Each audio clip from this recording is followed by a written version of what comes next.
আজকে স্কুলে যা যা হয়েছে আমি সব মাকে বলবো। ও মা, হ্যাঁ বল। আজকে ইম্পর্টেন্ট পড়াটাও দিয়েছে, ওটাও মাকে বলতে হবে। মা আমার একটা কথা আছে, শোনো। এখন তোর কথা শোনার মতো আমার সময় নেই, আমার এখন অনেক কাজ পড়ে আছে। যা তুই জামা কাপড়টা গিয়ে ছেড়ে নে যা। মা কথাটা শুনলো না, ঠিক আছে জামা প্যান্ট চেঞ্জ করে এসে বলবো। এবার মাকে কথাটা বলতেই হবে। ও মা, শোনো না।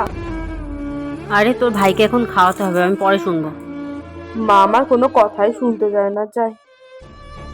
ও মা এবার আমার কথাটা একটু শোনো না মা। হ্যাঁ শুনেছি, এখন কথা বলছি না, আমি পরে শুনে নেবো, চা এখন। আমার মা আমার কোনো কথাই শোনে না, যাই। মেয়েটা সকাল থেকে কি বলবে যেন বলছিল, যাই গিয়ে শুনে আসি। এবার বল কি বলছিলিস, এবার আমি শুনতে পারবো। না মা, আমার এখন আর কিছু বলার নেই, আমি সব ভুলে গেছি, তুমি চলে যাও।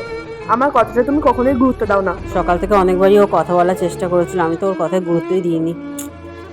যখন কথা শোনা ছিল তখন শোনেননি, আর এখন শুনতে এসেছি, দূর।